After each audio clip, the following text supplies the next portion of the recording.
Hi guys, welcome again to my YouTube channel. So, ngayong araw ituturo ko sa inyo ang kantang Kay Buti-Buti Mo, Panginoon. So, ang mga chords na gagamitin natin sa buong kanta guys ay D, B minor, and then G, and then A.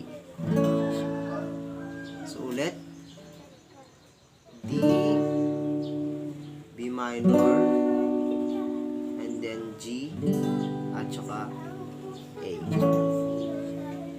At ang ating string pattern naman na gagamitin ay down, down, up, up, up, down, down, up. So, ulit. Down, down.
So hanggang dito na lang guys. Thank you for watching. At kung hindi ka pa nakapag-subscribe, mag-subscribe ka na para sa ating mga future guitar tutorial uploads. Thank you sa panonood at God bless you.